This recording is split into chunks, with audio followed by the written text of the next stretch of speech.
What's going on, everybody? Welcome to another episode of Real Talk. I'm with the crew. I'm gonna start off. We got a special guest tonight. Freddie's doing a little overtime, so we got a special guest, Mr. Big Dog, Yo himself. How you doing tonight, sir?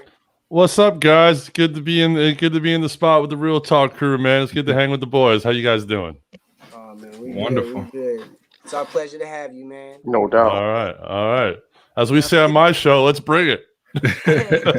Indeed. Bring it. No doubt. And what days and times did your show air?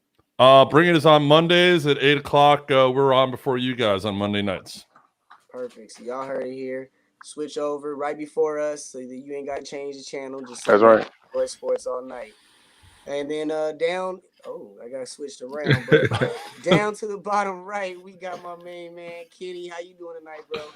I'm great. I'm a little chilly, so I'm gonna, Hey, man. put my blanket Oh, on. man. You know what I'm Oh, saying? I'm a little man. chilly, Oh so I'm man. gonna put my blanket on. Oh, this guy. It's like, I'm great, man. Listen, Nick showed up last night. Fans showed up. Gardner was electric again, and so I'm just a happy camper. So I'm always glad to be on. Hey, man. We always glad to have you, and especially after a Knicks win. No doubt. Did you see Indeed. Did you see Spike running up and down with the flag last night, man? That was crazy. Hey, it's Legendary good to see Spike. Spike Lee back out there, man. That's good for basketball, man. No That's doubt. Oh, that's how I yeah. remember it. And the Garden is a special place, man. Like, I was saying the other day, actually having the opportunity to be in the Garden for a playoff game, man, it's literally like your heart is like beating through your chest because electricity is it's no place like it. So it's just good to see the Knicks in the playoffs again. I can only imagine. I was definitely on my bucket list getting inside Madison. Yeah, you got to do it one time, man. It's Yeah. crazy. Gotta do it. Yeah. Last but not least, Mr. Chris Brown himself. How you doing tonight, sir? Oh man, I'm doing great. My team is 2-0. Life is good over here at top of the Eastern Conference. We walking right to the Eastern Conference Finals. So, Yeah. Kenny, if your team makes it, we might have to, have some wagers going on. That's serious, come on, but man. That's a loaded bet. Who's favoring Ah. this kid. Come on. I got to get some points or something. Yeah, I got to get some. Yeah, I got to. I could give you, a little head start. Point spread, a little point Yeah. A little something, yeah. Yeah. A little something. Oh man, but no, we're gonna get right into it like we normally do. Let's start off with hot takes for the NFL. Mr. Big Dog, I'm gonna start off with you. I'm gonna let you have the floor first. What's your hot take? It's funny. I listen to a lot of sports talk all day. I'm driving around most of the day working and stuff. I am so over this Aaron Rodgers drama. I am done with it. I am done. Who cares? It's May. Who cares? I mean, it's like all they're talking about is like, oh, Aaron's pissed at this, or he's not staying, or he's not going. You know what? It doesn't matter till August. Just put it to bed. Especially the 4-letter network, they love Packer drama. They did the same thing with Brett Favre. They're doing the same thing with Aaron Rodgers. I'm done with it, man. Just go away for the summer. Let us enjoy the basketball. Let us enjoy some baseball. Yeah. Talk to me. Oh, he didn't go to OTAs. Nobody goes. Oh, none of the veterans go to OTAs, man. It's no big deal, man. Aaron Rodgers, just go off with your hot girlfriend, and we'll see you in August. Because he wants to get paid. He better show up. That's all I have to say. Hey, what's funny about that last part is they didn't put on, and they didn't broadcast the fact that the wide receivers, there was 5 wide Yeah, it was receivers. it was like a whole boycott going on. Yeah. So Jordan Love was thrown to the practice squad, and some undrafted rookies. So it wasn't no Aaron Rodgers thing, man. They just. Now, was that orchestrated? Is that the question? Mm-hmm. Well, Aaron was in the island somewhere. With Yeah. Well, Devontae Adams came out, and he was definitely supporting Aaron Rodgers. So he wasn't going to show if Aaron wasn't going to show. The other guys, I don't know, but Devontae was pretty vocal about that. You got a point there. I mean, he gets him the ball. He makes him look good. So definitely. Exactly. Mr. Brown, let's go with you. What's your hot take? Man, my hot take, my dark horse to win the championship has been the New England Patriots. I talked about, I think they had a top 5 off season as far as one, bringing guys back from COVID. You bringing in 5-6 defensive starters. Then what they did in the all season, signing, veterans like Van Noy, getting in Judon, grabbing 4 offensive weapons. And then what they did in the draft, securing the backup, future quarterback in Mac Jones, getting a very good, slept on, I think, to steal the draft defensive tackle Barmore from Alabama. So when I look at this team, they're the dark horse. I feel like they can definitely compete to win the division. But it's one thing I feel like they're going to do to put themselves over the top and become favorites, and that's trade for Julio Jones. Cam Newton and Julio, they're close, they're cool. Cam Newton said Julio said he wants to win. It's a lot of teams that want Julio, but what team is primed to win right now? And shout out to Brandon Marshall. He's a receiver that I respect, but his sports analysis, I don't know if I respect anymore. He was, on, that other network talking about, why would he go to the Patriots? He should go to the 49ers. You're talking about Cam Newton's arm, but you're telling him to go play with Jimmy G, a guy who threw 7 times in the playoffs, a guy who they didn't trust to win the Super Bowl. So if I'm Julio, if I'm Bill Belichick, and you're in win-now mode, this roster's in win-now mode, I'm calling Julio's agent. I'm calling the Falcons. I'm bringing Julio to the Patriots, and they're going to be my favorites. If the Patriots get Julio Jones, they are my favorites to win the Super Bowl. Makes sense. I mean, you got a offensive mind over there that gets stuff done no matter what. Okay, that makes sense. I understand. And I'm putting money on it too. Even though I hate New England because I'm an Eagles fan, but if they get Julio, they're going to cause a lot of people problems. Definitely. On both ways. Wow, that's hot. Yeah, that's hot. That's hot. Is gambling legal in Philly yet, or is you still got to go over to Jersey to do that? It's legal in Pennsylvania. Okay, cool. All right, I might have to Venmo you, put some down for me. Kenny, what you got? Oh, I'm gonna piggyback on Chris. I'm gonna say if Julio Jones goes to Tennessee, they will replace Buffalo as the biggest threat to Kansas City in the AFC. Mm. So I'm, there's some video out there of Derrick Henry and Julio Jones working out together. Mm-hmm. The Alabama guys. They already got the guy Floyd. Is it Floyd? Corey Floyd? Is that his name? The wide receiver, double deep threat. You put him with that. Brown. AJ Brown. Yeah. So, I think if they do that, with the running game of Derrick Henry, that just makes them a super explosive offense. That's going to. I'm just going to say if that happens, then it's between. They're legit. Yeah, no doubt. And honestly, their offense has at times been, they put points on the board. Mm-hmm. When you put a guy like Julio Jones that has to be accounted for whenever he's on the field, that just opens things up for everybody else. So I just think if they do that, then that really puts them over the top, and that, then they're the ones that's battling for with KC, and they overtake Buffalo. So that's my hot take. Well, boys, I was gonna change it right as you guys were talking, but I couldn't come up with another hot take, so I'm gonna keep steady with what I had coming in. And Julio Jones will be Arizona Cardinal. Homer. Even though I'm not mad at it because that's the team. Homer. But the reason I would do it. I would do it in a heartbeat if I was them. So I totally get you why you say that. And him are good friends. They've been working out a lot lately. Even after that call, which we'll get into with Shannon, the next day, DeAndre tweeted a picture of him and Julio working out that morning. As he should. And, being in win now mode that we are in. And absolutely. And Cliff being such a wide receiver driven offensive mind, you look back at most of his sets back in college, it was 4 wide receivers, 5 wide receivers at all times. So, going out and getting AJ Green, going out, trading for D-Hop, keeping Christian Kirk, and then going out and getting Ronald Moore, having, Isabella as a draft pick. He's proven to me already that he's sniping for these wide receivers in the league.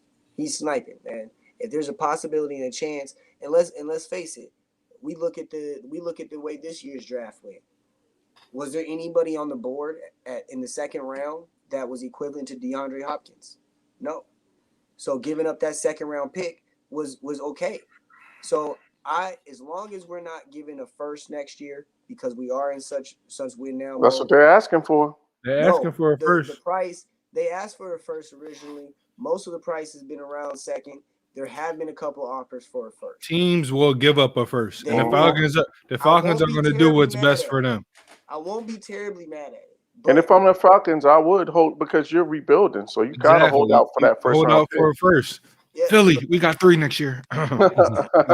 But he wants to win. He said he wants to win. We got 2. We got 2. So house that we'll put together, having them 3 on the field, and Julio big enough to run tight end routes. Shut up. You know what I mean? We ain't got no tight ends. So now does Fitzgerald come back though? Mm-hmm. If Julio comes back, Fitzgerald comes back in a heartbeat, and he plays for vet men. Yeah, I ain't gonna lie. If I was Fitzgerald, I'd run it back one more year. You got a chance now to make some noise. I mean, I think he might still come back right now. Yeah, I would say. I think regardless, he's going to try to come back because he can see this is a chance, like you said, to make a run, Chris. But if Julio forget about it, he'd be there the next day. Put on a helmet, right? He gonna buy new cleats that day. Well, Jay, does Fitz become the slot guy if you got Jones and all day long on the outside? Yes, Do you remember when the Kansas City Chiefs got McCluster? Yes. That's how Fitzgerald would be used. He would just be used anywhere and everywhere. Jack of all trades, yeah. And it wouldn't be nothing specific because he's a guru, man. You put the ball in his area, he's getting caught. And he's such a team guy, he wouldn't have no issue with that. At all. Exactly. Love it, actually. He was so close to a ring. He wants one for sure. No doubt. I know. I'm glad you recognize it, man. We right there on league purposes many times. All right. Well, we got 2 draft choices, so come to New York. No, don't do that. But no, keeping it moving, man. Let's start off. What expectations do you guys have for Zach Wilson and the New York Jets this year? What, coming in, looking as bad as they've been the past couple of years, they blotched on Le'Veon Bell. They haven't been able to really get, great wide receiver talent in there. The quarterbacks have been botches over the last couple of picks. What are our expectations for Zach Wilson? Have they heightened for him? Chris, what's your thoughts? I mean, here's the deal. I don't know if Zach Wilson is that much better than Sam Darnold to begin with. I think the only reason they drafted him and traded Darnold is the rookie contract. It's best to build around your rookie when you have him for cheap. I mean, build around your team and, with your quarterback when that quarterback is cheap. So I really feel like that was the reason why they made that trade and why they drafted him. But honestly, he definitely has to win more than 2 wins. The roster got, it wasn't a huge increase, but they got significantly better in some spots throughout this offseason. You got a new coaching staff. So I think the team expectations is at least 5 wins. You got to win at least 5 wins. And then when I look at Zach Wilson, shout out to Madden, I'm a video game guy. For some reason, every single my league I play, and I had the rookies in there, they have Zach Wilson as the best quarterback in the overall league. Now, no, he's not going to have that. Listen. That's what they have in Madden. He's always having the top quarterback season for everybody in the league. Now, I don't think he's going to do that, realistically. However, I think, with the coaching staff that's going to buy into him, I feel like he's going to have a decent year. I want to say definitely over 2,600 yards, and I will hope double-digit touchdowns. But right now, I'm just not too sure he's going to be dominant. I just think he's going to be around that average, a little bit above average, kind of like Daniel Jones his first year. A little less interceptions, a little less fumbles, but around the same type of stats. Okay. And you brought up a good point, though. Zach, I don't know if he's that much better than Sam. Kenny, what's your thoughts? I think that what the Jets want to see from Wilson is for him to struggle early and then get better as the season goes on, because I think that will show that he's adapted to the market and starts to respond as the season goes on. Because if we know, like, rookie quarterbacks, they're going to struggle at some point, whether it's, out the gate, whether it's at the midpoint. At some point in the season, they're going to struggle. So I think the key is going to be how he responds to those struggle moments, because this guy is coming. He's going from like level 1 to level 10 in terms of pressure, because there's no pressure like New York pressure. Like Oh, yeah. it's different, like, and it's intense. So we're gonna see whether he's built for it or not, because everybody's not built to play in New York. It's just a fact. That's the truth. We're just gonna, so I think the best case scenario is that he struggles early and then he starts coming on towards the second half of the season. And that will, let us know that he's ready and that he has a chance to be the future in terms of being the leader of that franchise. So I think that's the best case scenario. I'm hoping that's what happens, because, just for Jets fans, they're long struggling. And my brother's a Jets fan. Shout out to Phil. So I want to see the Jets win. So. I mean, I hear everybody, because it looks like the common prediction is around 6 games. 5, 6 games. Yeah. I mean, looking at their schedule, and I think they would take that in a heartbeat. I mean, yeah. I mean, especially looking at what they had last year. Right. But I mean, looking at their schedule, they got the Jags, the Bengals, the Eagles, the Texans. Those are their winnable games. Those are the 4 winnable games for them. Period. And outside of that, they got the defending champs. They got their division. You know what I mean? Like it ain't gonna be ain't no weeks off. None, 0. So No. I don't know if they're gonna win 4 games. I say that their sweet spot is 2.5 for my prediction right now. I think they might squeeze out 3. I wouldn't be surprised if they got 2. Especially looking at Burrow coming back. What are the Bengals gonna look like by the time they play him? And then you got Trevor. How's he gonna look? Because it's not early in the season; it's later. Are the Jags gonna be rolling by that time? Because I got them winning 4 games or so. So looking at their schedule, those are the games that they on both sides that we're looking at. So as far as Zach Wilson himself, he's gonna be a game manager. He got a strong arm. I just, like you said it. You put the nail in the coffin. I don't know how much better he is than Sam Darnold, and I told you guys many times on this show, I don't like Sam Darnold. So, yeah, you've made that crystal clear. You made that, abundantly clear. You know what I'm saying? So I don't know. Big dog, what you think? All right. Well, I grew up in New York as a Giant fan, watching the Jets across the river, sharing a stadium. The Jets are one of those cursed franchises no matter what they do, and it's crazy. It's crazy. I mean, they go into expectations, going back with Ken O'Brien, missing out on the Dan Marino pick, and just on and on and on. Vinny Testaverde having a great season, and then he gets hurt. They just can't seem to have luck. I think it's a culture thing, and I think the culture might be changed with this coach. I have a lot of faith in Robert Saleh as a coach. I think he can change the culture. Number 1, change the culture. Number 2, build your system around your quarterback. These quarterback gurus come in and think, I can put my system in. No, that's what's made these quarterbacks become Hall of Famers. You build your system around your quarterback skills. What is Zach Wilson good at? He's good at running. He's a mobile quarterback. He ran, a running system in BYU. He's a game manager. Run that system. He's got a decent offensive line. They just made some offensive line choices. Yeah. Do they have the receivers yet? Maybe. I know Corey Davis is okay. Is he a 1? I like him. He's good, but I don't know if he's a 1. Yeah. So they have to build the system around them. Are they going to win 6 games? If the over-under is 6, I'm taking the under. That's for sure. But, I'm just like, I just don't want to see the kid get killed out there. I mean, I felt so bad for Joe Burrow last year. All the skills, had a great season happening. He was getting killed, tore out his knee. So protect, if you're going to spend the money, protect the kid, manage the game, build the system. It's not for this year. It's just for 2-3 years down the road. If the Jets take that mentality and the fans understand the mentality and Fireman Ed sits the hell down and shuts up, and the Jets will be, Kenny, you know what I'm talking about. So yeah, I mean, I hope he does well. I mean, he's going to be wearing. I saw he's going to be wearing number 2, so that's good. He's not wearing number 1 because that's a tough number to wear in New York. Number 2, there's not too much history with the Jets like that, so he might be okay. But just protect the kid. Don't let him get hurt and give him a chance. Yeah, I That's think they need to. game. Oh no, I was going to say real quick. I think they need him. You know, they need to have like a 3 or 4 win season so they could get a top 5 pick so that they can get that skilled guy. So I think that really, they could almost kind of, be semi-tanking for lack of a better word, but so that they Right. can make sure that they get that top 5 pick so they can get it on the skill guy to put in there.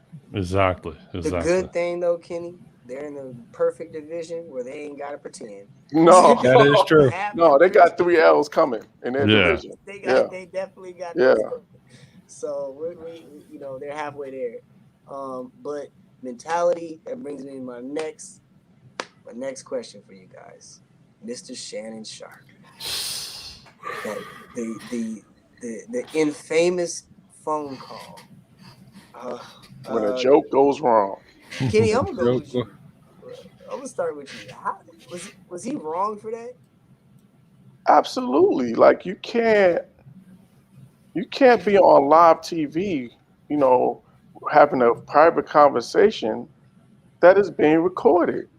Like legally, you are supposed to get permission from the person on the other side of the call before you have a recorded conversation.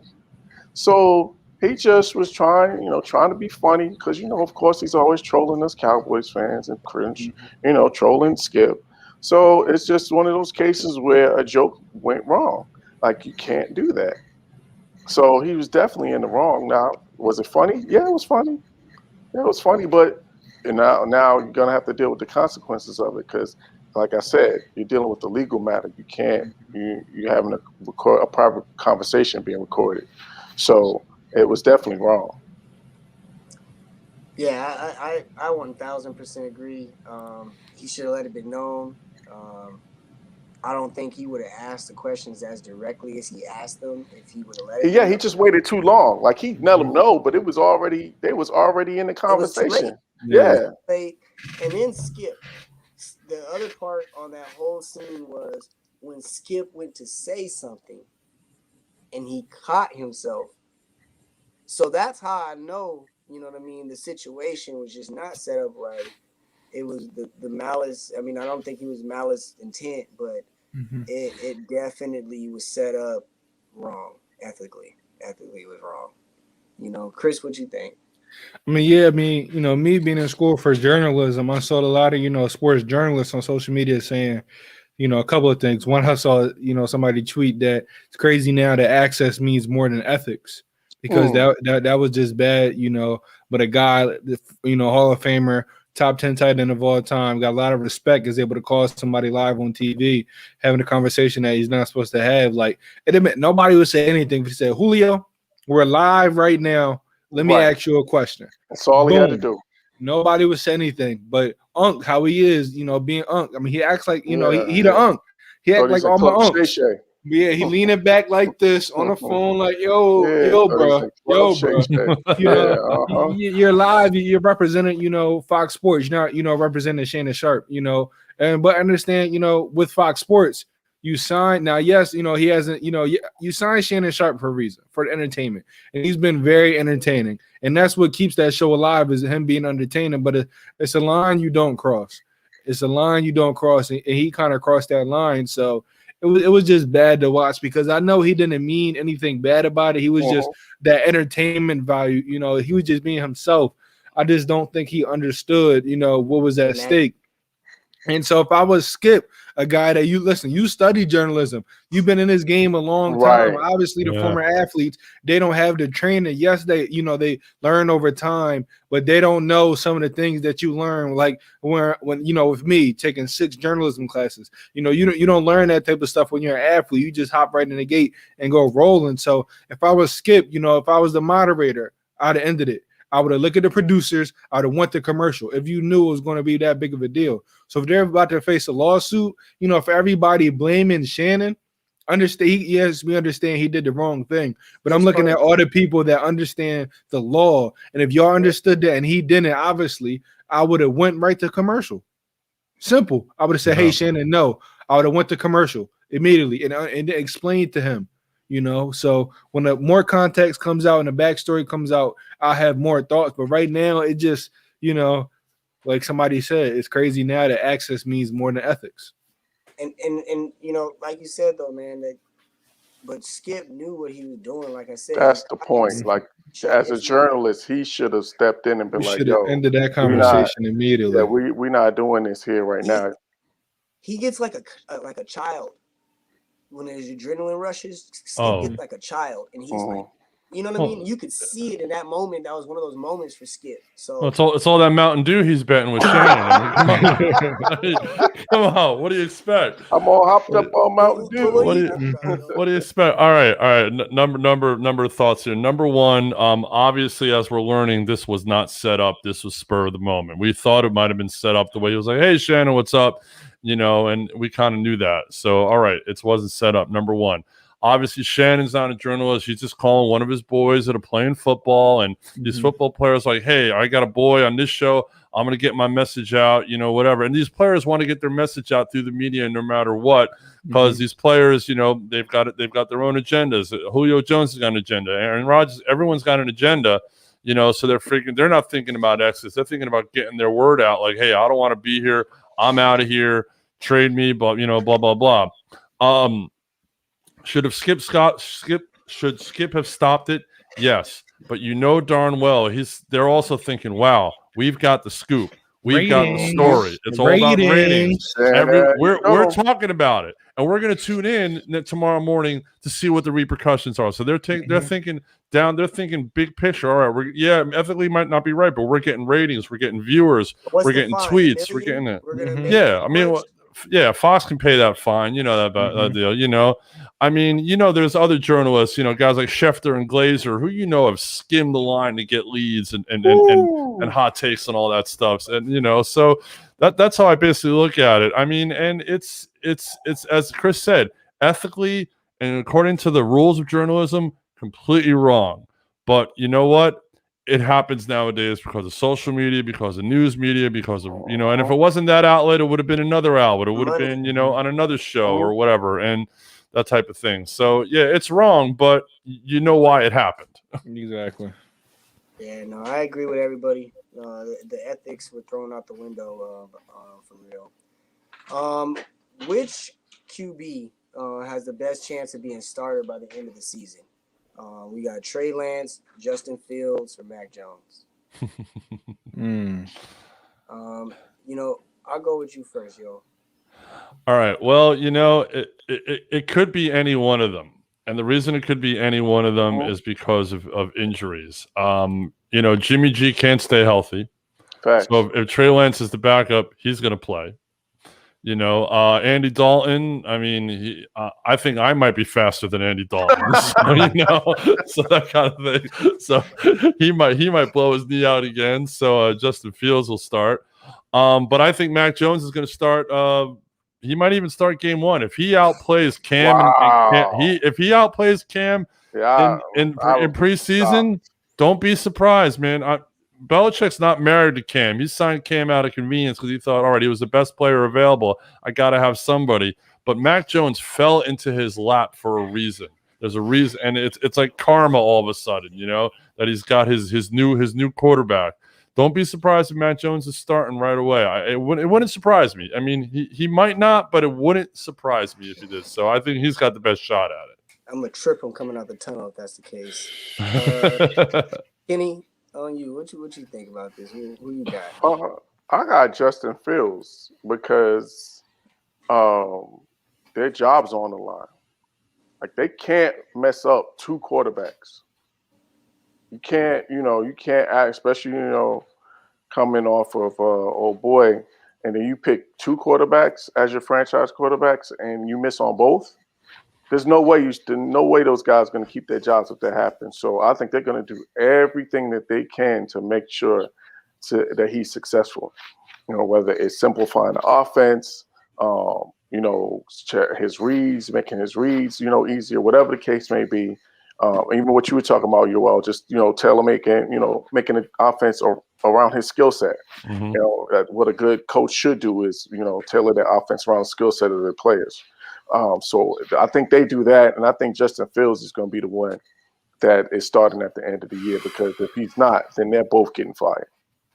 Yeah, I agree with you right there, Kenny. I think it's 1A and 1B with Justin and Trey. I think that Justin has more. The team is more importantly dependent on Justin than anything, because, like you said, they've already struck out many times with quarterbacks, and then having Justin fall into their lap, and it just makes sense. I think Trey, on the other hand, we already had issues. That's true. That's true. That is true. Hey, John be on point with the Yeah, that's he's true. right there with But listen, you have these are top 10. These are high draft picks. Trubisky was Mhm. number 2. You know what I'm saying? So Still you hurts can, to say that to this day. yeah, you Now he's can, backing up Josh Allen, yeah, exactly. So drafted you a year can't do later. that and Yes. then draft Justin Fields. What was he, 10 or 11? 11. yeah. Yeah, 11. So you can't take two high first round picks as quarterbacks and they both flop and you're allowed to keep I the job. totally agree. I think it's Justin 1A and Trey 1B, and the reason for Trey is Garoppolo and them already kind of, to me, already have a disgruntled relationship. You know, he's been injured. And you don't go that high to pick that guy to sit on the bench. Yeah, not only I can see him. I can, in a normal quarterback situation, I can see them sitting him for 1 year. But neither one of them situations are normal quarterback situations. You got Garoppolo getting paid entirely too much to be Gippy, and then you got Mitch that failed. And Chicago, tried their hardest to stay with Mitch and push Mitch, and we're behind Mitch. So I think in those two situations, you got a whole different outcome. Then you got the Patriots. The Patriots are really in control of the destiny in that area, because you're coming off of a storied franchise ending. You know what I mean? You're coming off of a lot of different things differently than those two franchises. So I could see, and I think that Bill will invest that time into Matt and allow him to sit for a year and understand his offense and understand his philosophies and why they are the way they are. And especially as the quarterback, because Bill, the quarterback, was the engine of his machine.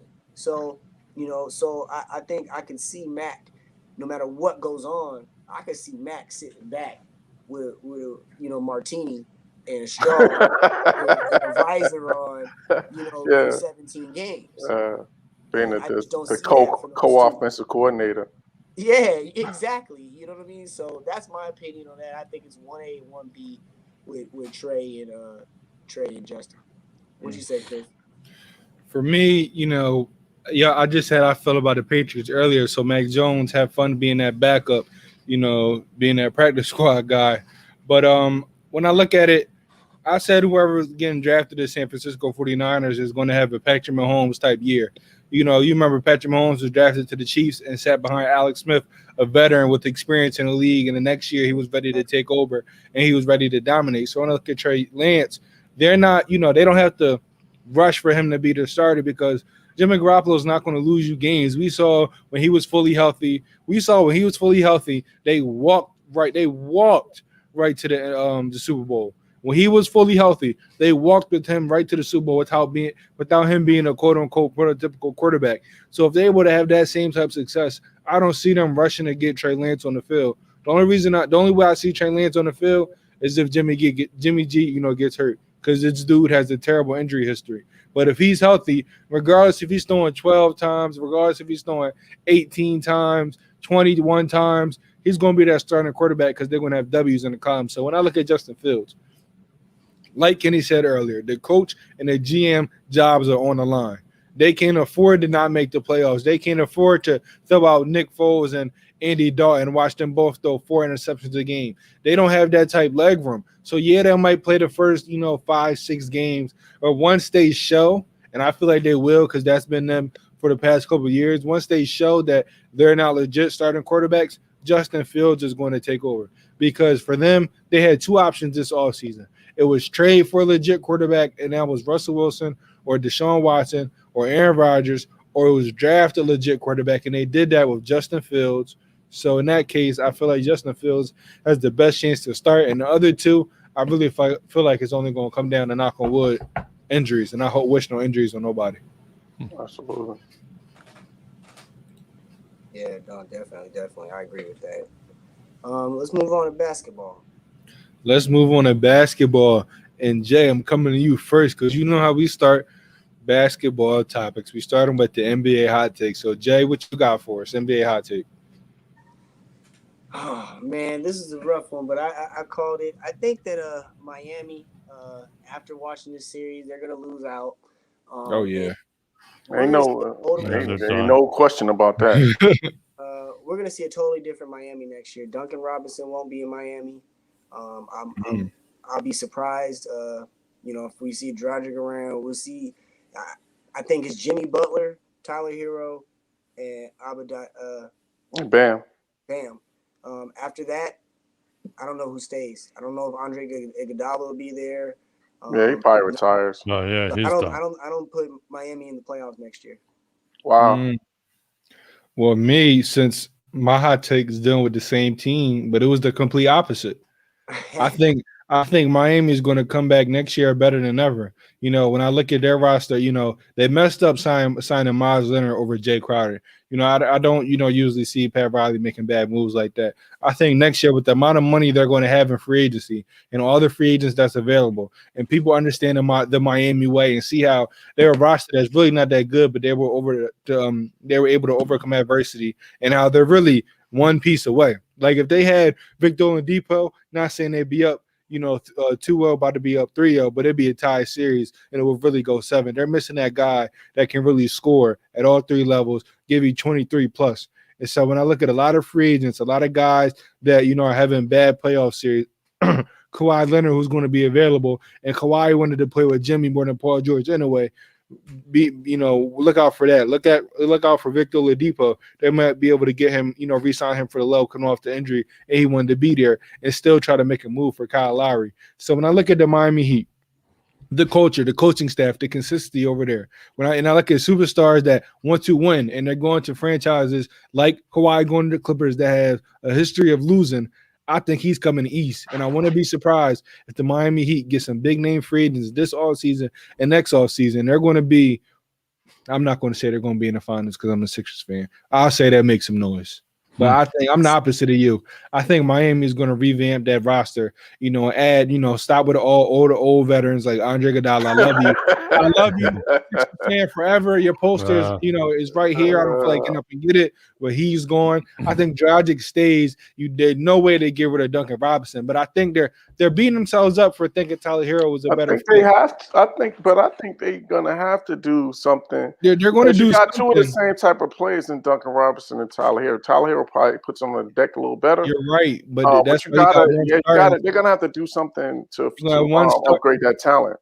One start and one off the bench. Listen, you need shooters, but you need other pieces. I look at a lot of teams that got 2 guys that just shoot. Like you don't have to pay him a whole bunch.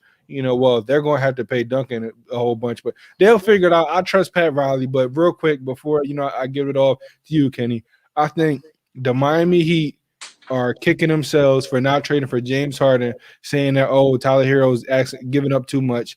I look at the Sixers, they're not kicking themselves because they're the number 1 seed, but it's funny how 2 teams in the East passed on James Harden. One of those teams is about to be out the playoffs, and the other team, they're going to have to face each other in the Eastern Conference Finals, most likely. So I just wanted to put out there. But Miami, they're not going to put a Boston Celtics. They're not going to miss out on another opportunity again. I expect them to be very competitive next year. But Kenny, NBA hot takes, what you got for us? Yeah, I'm a little chilly again, so put this on. I can't see that, man. Before I do my hot take. So, look, my hot take is this. The Garden is back rocking. The electricity is back in the Garden. The Knicks are a winning team again. And so that means that we're going to finally get a marquee free agent in this offseason to come to New York. You saw LeBron. You saw LeBron tweeting about, talking about the game last night and how electric the crowd was and how loud it was in there. And I think guys like Kawhi Leonard, he's a possibility. Uncle Dennis is in Jersey waiting for you, baby. So I think that's going to have someone at least one marquee free agent say, listen, this is the new wave. I want to be a part of it. And somebody's coming to New York. We're going to get a big free agent. I'm saying Kawhi Leonard, but we're going to get a big free agent finally to take that money, because we've been having cap space, it seems like, for the last 4 or 5 years. But we'll finally get somebody to, you pair up with Julius Randle, you pair up with RJ Barrett. D Rose is still kicking and still got a few good years in him. So I think this is finally the year that we get a big time free agent to come to New York. Yeah, you're right on that, Kawhi. For me, I think he's coming east, and the top 3 teams for me are the Knicks, the Heat, and my Philadelphia 76ers. Big dog, what you got for us? NBA hot take.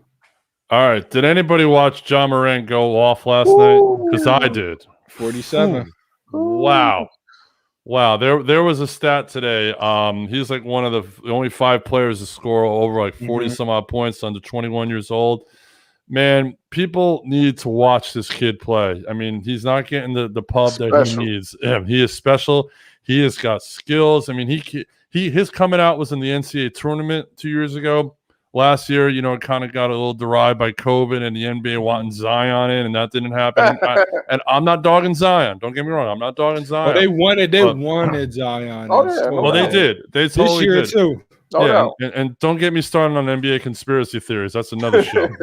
But anyway, Ja Morant is going to be the face of this league. Give him some time. It's going to be him, the kid up in Boston who's been balling. I'm drawing a blank. Jason Tatum. Those. But Ja Morant went off, even though they lost. But I'd like to see that series go about 6, just because I want to see more pub get to Ja Morant. And real quick, Ja Morant, I'm going to say this every time I talk about this series. I'm glad that he's shutting me up, because I talked about it with on a separate podcast. I said that he's been, for me, this is crazy to say, one of the most disappointing players this year for me. Because yes, he averaged 19 and 7. But listen, field goal percentage. Let me tell you why. For me personally, the field goal percentage went down. 3-point free throw percentage. He was too up and down. He was too that's why I say he was disappointing for me. Well, he had to up and down because Jaren Jackson was out. You're right. You're right. But why. I'm talking about 30 points, then 2 for 17, 2 for 21. That doesn't disappoint you a little bit. Jaren Jackson hurt, and then 2 for 21. That's why, because he had to be more aggressive. He had to no jump shot. I wasn't hating. I'm just saying I have high expectations, so you can't go 30 points, 2 for 21. Now, let me say why I said this. Because the past 4 games, the 2 in the playoffs and the 2 in the play-in tournament, and this is why I'm saying this. When the lights come on, he plays his best. And that's why I was talking about disappointing. When the play down to the competition, but when the lights come on, he plays his best. He beat the Spurs with Greg Popovich. He outdueled Steph Curry. He had a great game 1, and he dropped 47 game 2. When the light comes on, this dude is at his best. And that's why I wanted to bring it up, about my whole disappointing thing. Bubble, he did the same thing. Exactly. They were right when the lights comes on, this dude plays his best. Playing in the play-in game last year. CJ had to go off for them to beat Memphis. It's a guard-driven league, and he's definitely one of the future guards. Now we're going to skip this Miami Milwaukee Game 3 update because me and Kenny, we talked about this. We talked about this before we went live. We tried to give Miami the benefit of the doubt, but at the end of the day, Milwaukee showed in the first 2 games they were by far the better team. They want revenge. So they didn't duck action and they got what they wanted. So let's switch it over. Let's go out west. Let's talk about the predictions for the Suns and the Lakers Game 3 that tips off in about 15 to 20 minutes if the NBA decides to tip off at the correct time. Oh, please, that ain't happening. That's never going to happen. They're not like the NFL. The NFL says 1 p.m. kickoff. It's at 12:59. It's at 12:50. Yeah. So Jay, since this is your team, I'm gonna give you the floor. What's your predictions? What you looking for Game 3 for the Lakers versus your Phoenix Suns? I mean, I predict it to be a dog fight. We're gonna have a few technical fouls. We're gonna have a couple players fouled out tonight. Okay. Somebody hitting the deck? Gonna be a flagrant foul? Somebody hitting the deck tonight? Oh, Crowder's picking up a flagrant. He's picking up a flagrant. LeBron's in the ground. LeBron's in the deck regardless if he gets hit or not. He's gonna fall like somebody shot him. He definitely owes AD a hard foul on the fast break. He owes him a hard foul on the fast break. JB style, but But no, I really this is a must win for us. We're a young team. Devin Booker's trying to go for what was it, the second player, the first player to do 33 straight games playoffs, first 3 games ever. So we're moving towards that tonight. We gotta get back home court advantage. That's huge for us, and Chris Paul's finally back. So if we play Phoenix Suns basketball tonight, we win by 4. If Anthony Davis plays Anthony Davis style basketball and he don't play like a shoot guard, it's gonna be a dogfight, man. So I ain't gonna say they gonna win. You'll never hear me say that. Oh, of course not. We'll say it for you. But no, it's gonna be. I got us by 4 tonight if we play Phoenix Suns basketball. And Chris Paul really is feeling better, like he said.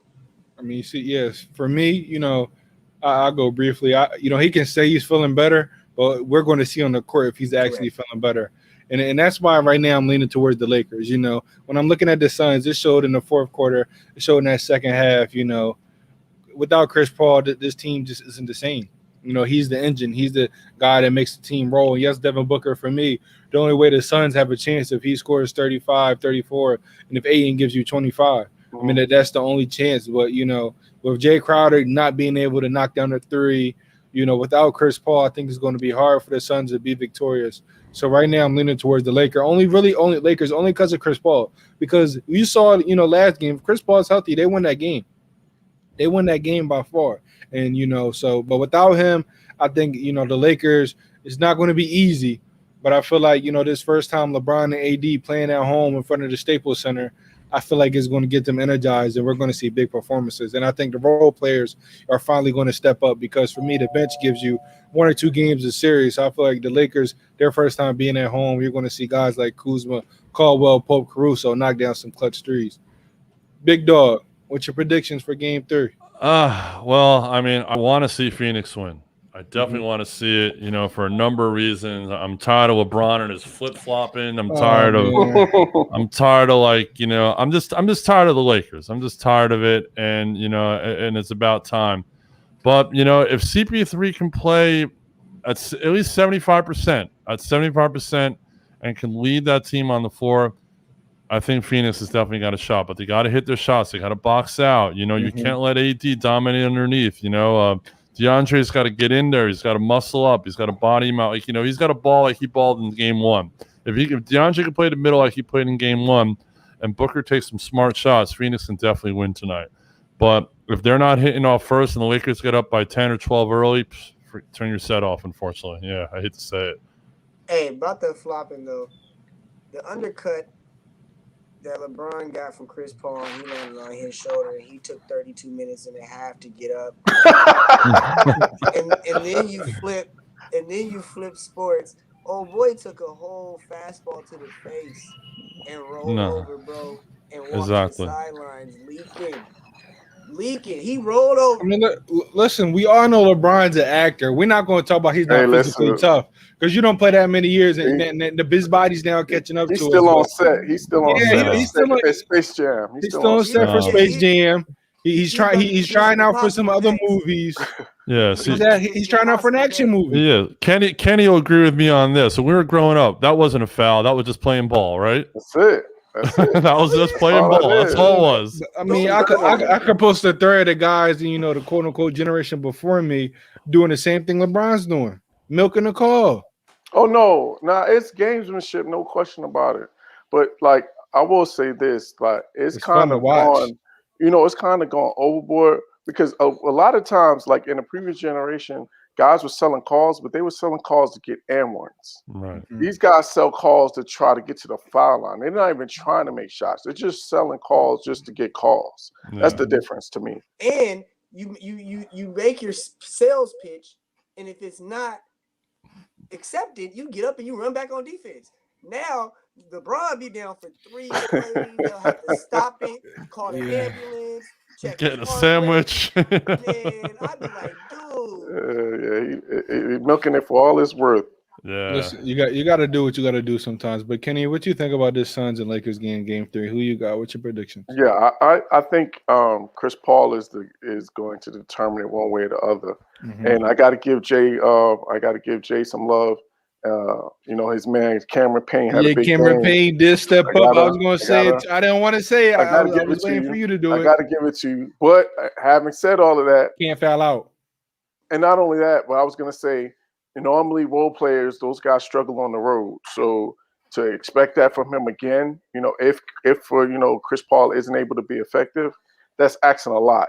Mm-hmm. So you're really going to need DeAndre Ayton to give you 25 to 30. You're going to need, Booker to do what he does, get his 30 plus in order for them to be effective. And on the Lakers side, if AD is AD, then this is a double-digit game because you know what LeBron is going to do. Mm-hmm. And you guys like Schroeder, they're going to play better at home. All the role players from LA, they're going to play better at home. So that's going to be the two determining factors for me. If Chris Paul is healthy, then this is a close game. If not, and AD is who he is, then they win by double figures, the Lakers. We're one of the best road teams in the NBA. You right. Are, but this is the playoffs. Are you a good road team without Chris Paul? Yeah, that's the engine, man. He makes the game easier for everybody else. All four of us said the exact same lead off. Yeah. Chris Paul's the engine, and if that's it. But now I'll go to Big Dog though. 75% ain't gonna cut it, my dude. He looked 75% last game. I don't want no 75%. Yeah, he got to look 75% last game. That's hard to ask for. 60 to me. Yeah, that's hard, and then that's hard to ask for in 2 days to make that much of a recovery in 2 days. I think he still looks 60% to me. If he can't do his normal high pick and roll, get to the mid range, he got to at least be able to hit that mid. If he can't do that, then he's not 75% at all. We ain't got that. It ain't nothing. Yeah, exactly. Let's talk about the other game tonight. You got the Nuggets and the Blazers. Big Dog, I'm going to you first. What's your predictions for this matchup? Oh, it's Dame time. It's that simple. It's Dame time. Yeah, no, that's all I got to say. It's Dame time. It's in Portland. That place is going to be that. You ever been in that place? When that place is loud, man, that place gets loud. They're going to have fans in the seats. Dame is on a mission, and I know everyone's been saying, "Oh, Jokic's been like leading Denver," but without Jamal Murray, for the long haul, they're not going to. I can see Portland's got to play a little defense though. They got to play a lot of defense. Jokic, 38 points on 75%.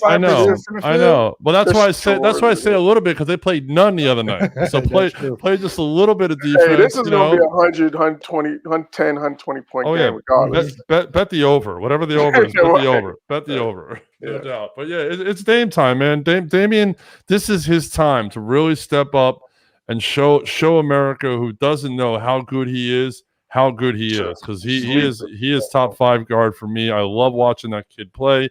He's amazing. I mean, he could shoot it from my backyard. It's crazy, So, just Portland wins tonight, big time.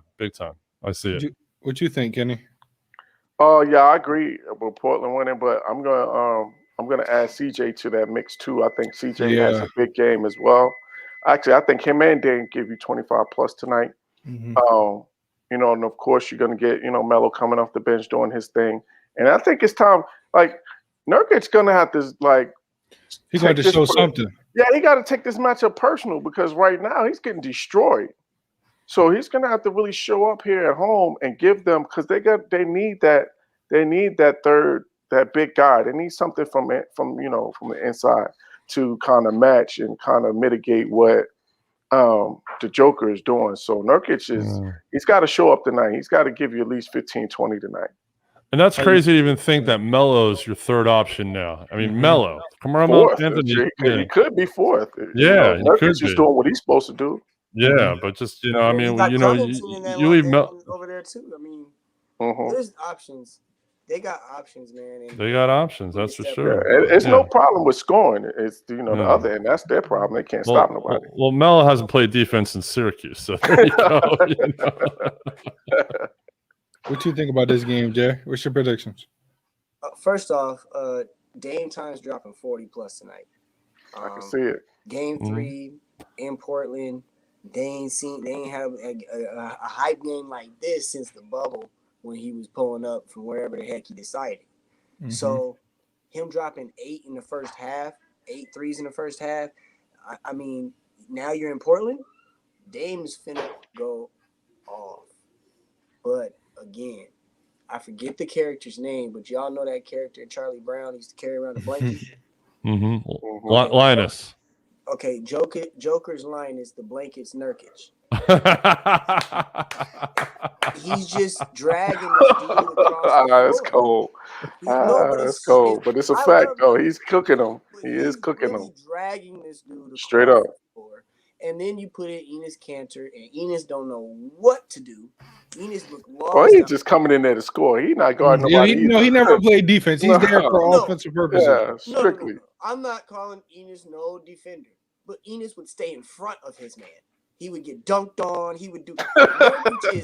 Nurkic is dude. It's like rolling eggs. Yeah, We it's just really gonna bad. figure out where they're gonna go. That's how it looks like with them on defense. It's really bad. He like I remember the one play that specifically that I just knew it was too much.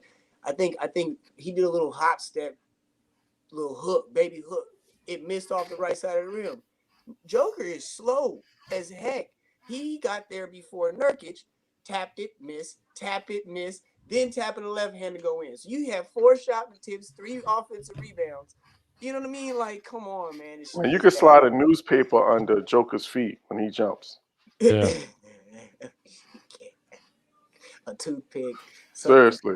Hey, white man can't jump. What do you expect? Come on. That's a fact. That's a fact.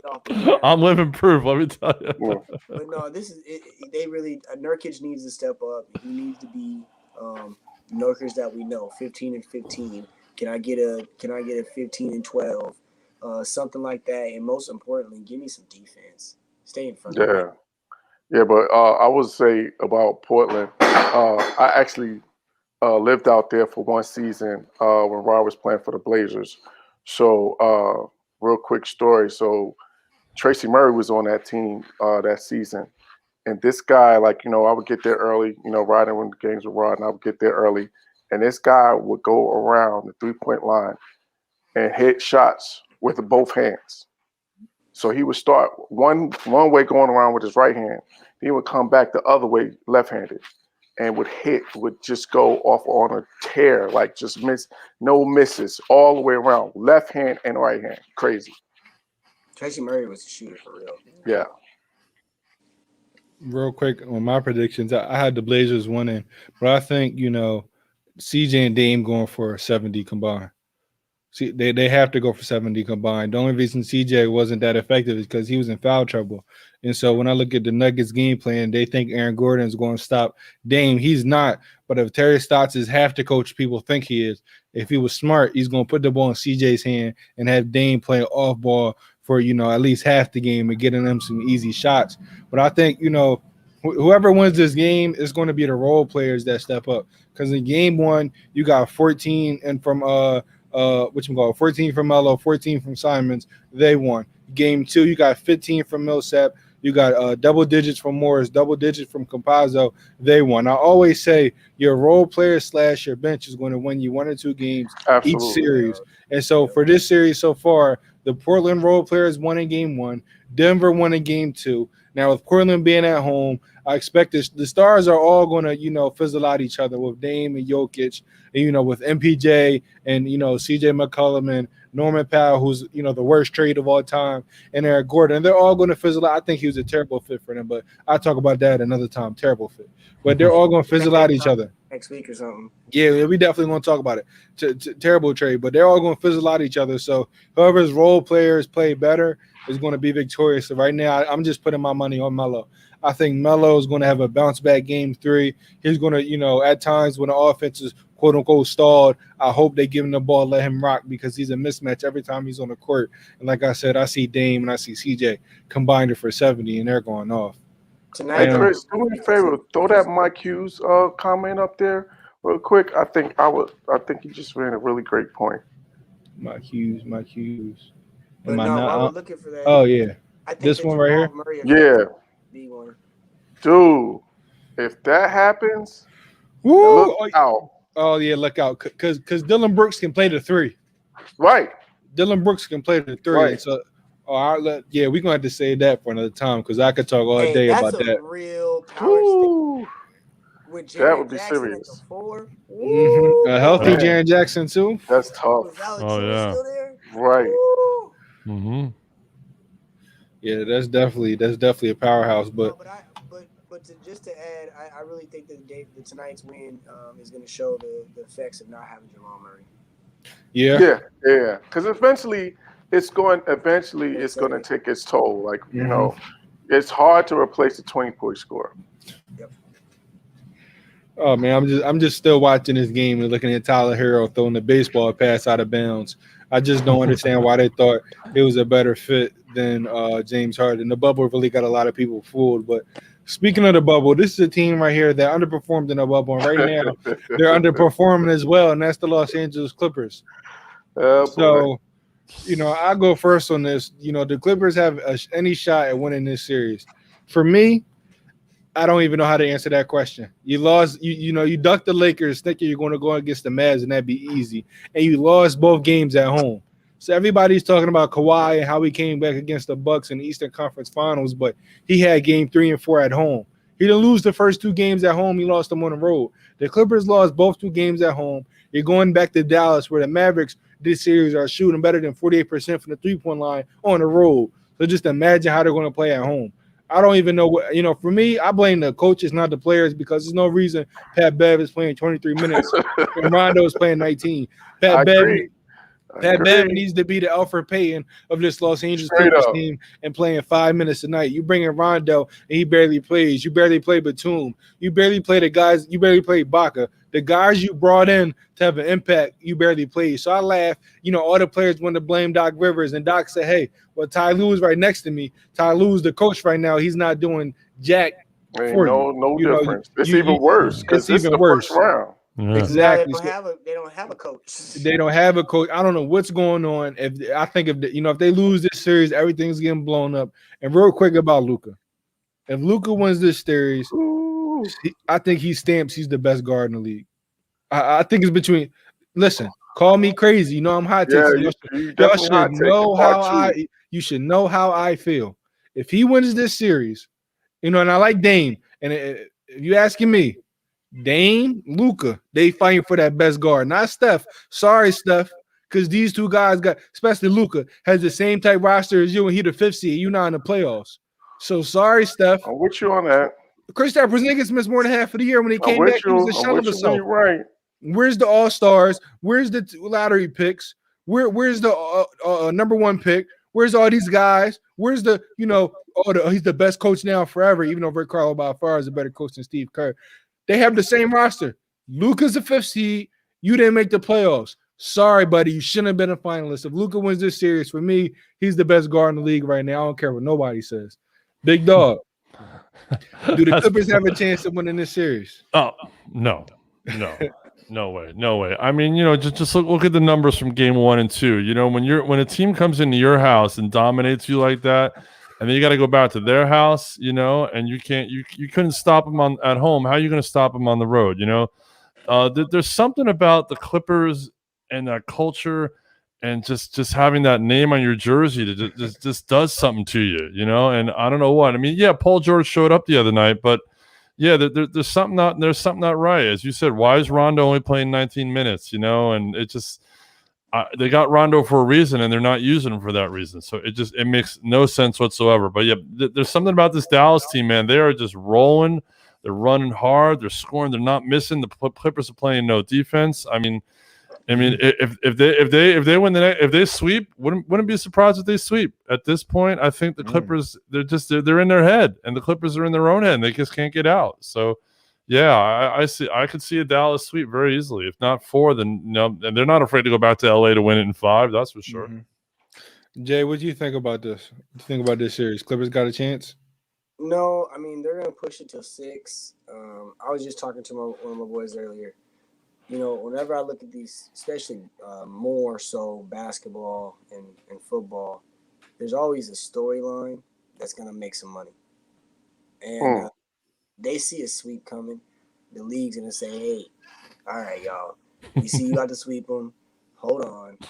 Oh, here goes this conspiracy theories. Stretch this to 6. At this point, we already gonna call it a victory for you guys, but let's stretch this to 6 type of thing. Because you got Kawhi Leonard and you got Paul George. But I also want to bring a point to Paul George. At this point, I don't think he can work with people that are bigger than him as far as a star is concerned. I think that's always been his problem in his career. You look at Kawhi Leonard, you look at the Russell Westbrook, you look at all these things. You go all the way back to Danny Granger. You know what I mean? And Danny Granger was way more of a complimentary star than any of these other players that he's played with. And, But to me, he needs that. He's not a one. He's So not a he needs one. that. He's not a one. But he's not a one skill wise, but his ego's a one, and that's what I'm trying to say. Well, actually, I think it's the opposite. That he's skill-wise, he's a one, but his mental. Yeah, exactly. is- For is his what talent, he's a doesn't top make him 10 one. talent in the league. He just, he showed up these 2 games, just not by the But when 3-point line. But when I say ego, I'm talking about the way you gel on the court. I'm talking about the way your personalities gel. Oh, together. okay. I see what you're saying. And that's where I'm thinking we're seeing the problem come. Because even in the Oklahoma City, you got Russ and Paul George. That's supposed to work. That's supposed to work. Period. I don't care what nobody tells me. That's supposed to work. I watch basketball. They should have beat Portland that year, no doubt. They should beat the Jazz. Portland, it was Russ' fault. Russ couldn't do nothing with Dame. No, because you had your hands down. I'm sorry, you had your hands down. That Do I shot gotta was not pull up- supposed to get in your face like that. Yeah, Dame dropped 50. Hey, I gotta gotta shake that man's hands. You got exactly. Put me out. Step back 3 at 40 feet. Yeah, I gotta And- shake his hand. And that goes back to what both of you guys just said. You're right, the mentality, because that's what I'm saying as well. Your hands shouldn't be down in there. You shouldn't be moping. To me, you playing moping defense. If your hands are down like this, you moping already. You letting them win. So, I mean, at the end of the day, I think that's the problem with Paul George. I think he needs like a Victor Oladipo type of wing secondary. I think he needs somebody like that that's not quite hit that superstardom level, so he can feel superior, but have another guy that can score. I think that's what we're seeing, man. I don't know what's going on behind the scenes. I don't know what their conversations are like, but that's what I'm honestly thinking that we're seeing here with Paul George. Kenny, what you think about this series? The Clippers got a chance of coming back? Yeah, 2 chances, slim and none. That was quick and fast. Yeah, because I mean, look, man. That was a dad joke, Kenny. Hey, man, look, I just keep it 100. Like they just don't have because even if they put Paul, even if they put PG, even if they put Kawhi on Luka, they just throw him in the ball screen and make him switch. Which is and the it's- easiest thing ever. That's what I'm saying. So there's none of those guys. I mean, Rondo will compete with him. Like, and I'm with you guys. I've seen enough of Pat Beverly. Like, he's just bullying this guy. Is he the upper pay? He's the upper paying of the Clippers, right? It's So child both coaches abuse. need to do the same thing as It's Ben child Simmons. abuse right now.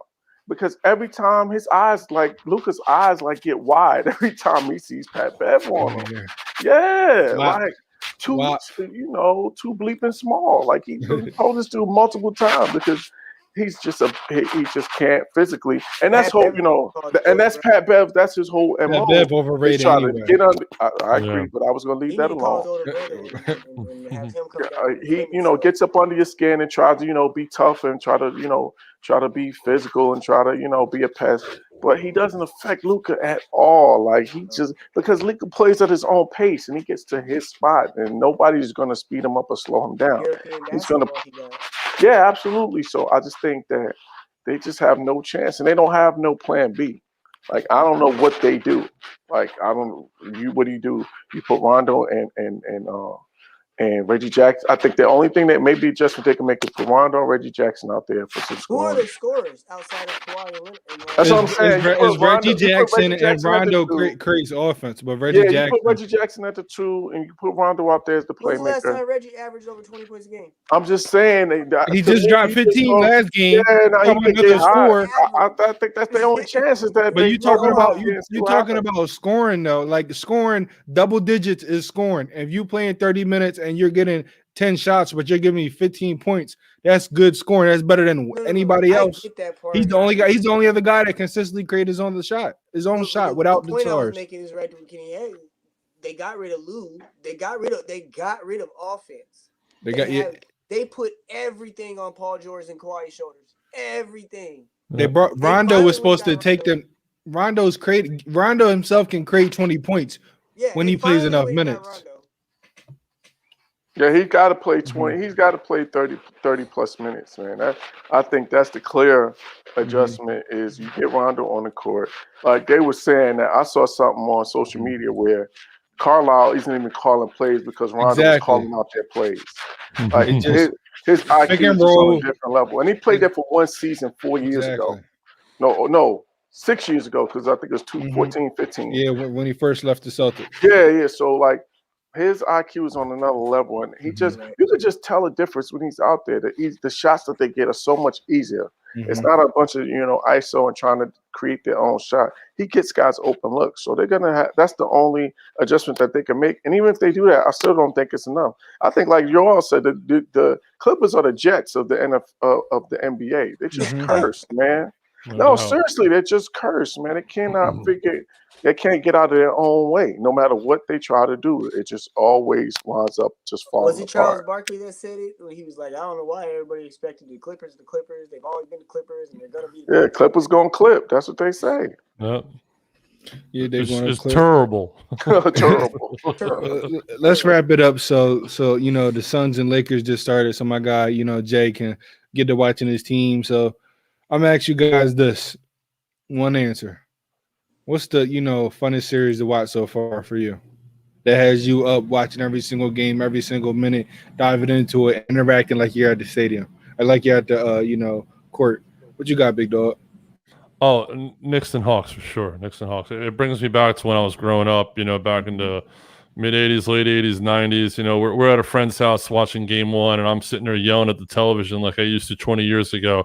And my daughter's never seen me do it. She's like, "What are you doing?" I'm like, "I'm talking to the TV." She goes, "They can't hear you." I'm like, "Yes, they can hear me. Shut up." They can hear me. So Knicks and Hawks for sure. Jay. Honestly, my childhood, Suns and Knicks. Watching the Suns game and screaming and yelling, and then my grandfather sitting next to me as a Knicks fan and watching the Knicks game, watching Allen Houston and them. So to see, like what I said, to see Spike Lee running up and down the court again, to see Madison Square Garden going wild, period. And remember, we're 10 years removed. So, to come back and see the Suns back in there, screaming and yelling, hype up, and who are we playing in the first round? Out of anybody we could have possibly played? The Lakers. So it's great. Beat LA. That's all I hear out here in the streets. So it's the Suns and Lakers series. The Suns series and then the Knicks series. Those two are the greatest right now. Kenny. Yeah, I'm with Yoel. The Knicks Hawks series is taking me back to my childhood as well. I was drafted by the Knicks, so that rookie year they made their playoff run. So I can remember being at Will Call and seeing Michael Jordan's father. They're getting his tickets, when they played the Bulls in the second round, and that's when they had the white towels, and you could just see the white towels it's just a sea of white, man. And I literally was like at the edge of my seat, and my heart was beating out of my chest. It was so exciting. So just to see this back, man, and we the good thing is we go to MSG South, aka State Farm Arena, so we're gonna be in that building just as heavy as the Hawks fans, if not more. So we don't got to worry about the home court advantage. So yeah, it's just again, as a Knicks fan, it just gets no better than for me right now. I just remember how loud it would get when they would introduce Patrick Ewing, the greatest introduction ever. When it would just build and build. It's crazy. And those defense chants, like literally the floor would be shaking in the arena, man. That was when it was unbelievable. That was when it was no blood, no foul. Those are the days. Even though the Knicks didn't win a championship in the 90s, when I think of my childhood in the 90s, I think of Larry Johnson, I think of Patrick Ewing, I think of Chris Childs. Charles Smith dunked the ball. Charles Smith, exactly. I think of C.J. Brown and finger roll. You want a finger roll? Oh, that was another one. You know, and it's finally we're finally starting to me. We're starting to, the playoffs are starting to. The last few years are starting to get back to that old '90s feel. You know, where it's Less the physicality. Without the physicality. It's a grudge match. It's these gladiators in there. You know what I mean? And I love that. That's what basketball is. I don't like this tic-tac-y LeBron. No doubt. Man, we gonna stop blaming LeBron like he doesn't get speared almost every single time he used to get tackled, get fouled. They used to pull down. They used to try to rip his shoulders off on a fast break. That definitely came from Europe. That flopping that started in Europe came over. Nobody started the flop art, but I think no, before him, Divock. He was all the overseas guys. You know, they started all the trends right now for the NBA. But real quick though, for my series, it's definitely the Knicks and the Hawks for a couple of reasons. But the reason I'm gonna talk about is both teams really weren't supposed to be here in the public eye, especially the Knicks. You know, the Knicks. You know that they're supposed to be maybe fighting for a tournament, trying to get a lottery pick, trying to rebuild. And the Hawks, people called me crazy when I said they'd be a top 6 seed in the beginning of the year. They called me crazy. A lot of people said they're not making the playoffs. Oh, look at the Raptors. Oh, I called you crazy. I told people exactly, but I knew this team was going to be in here. And look at them now. You know, they won a game on the road. Now you're going home. Well, is it really home? That's another story. But you're in the playoffs. You're a 5th seed, and you fighting, and you have a chance to make it in the second round. So for me, that's the game, the series I like watching because both teams not supposed to be here. And I think this is out of all series now, probably the only one that's probably still going to go 7. Yeah. Oh yeah, definitely gonna be a long series for sure. Hey man, either we win in 6 or we go 7. I don't know what you're talking about, Chris. The way LeBron just hit a James Harden step back 3, and Chris Paul is playing all off the ball. We're definitely going to talk about this Monday. No doubt about it. Listen, Chris does look healthy early on, so he might be all right. He does look healthy. Thank you, Kitty. That's what I want to hear. He does. Don't mean he'll win, but I'm just saying healthy and top 10 point guard Chris Paul, 2 different things. But listen, Jay, we're not going to hold you up. 75% ain't gonna cut it. Go yell at the TV, Jay. Go yell at the TV. Thank you, Big Dog. Thank you for joining in. Thank you for coming in. Stop by anytime. I had a great we all had great conversations today. Yeah, no doubt. Good to see you guys. Good to see you, Kenny. Likewise. We're going to talk about this next series coming soon. My team's going to be there. We waiting for you. We want you. The Sixers want the Knicks. Want the Knicks. Right. We want to bring it back to. We want to bring it back to. If I recall, the last time we matched up, it was a sweep. If I recall correctly, long time ago. Things have changed. We have the best 3 players in the series. We'll talk about this another time. Yes, sir. Thank you for everybody tuning in. We'll see you Monday with some more hot topics. Peace. All right.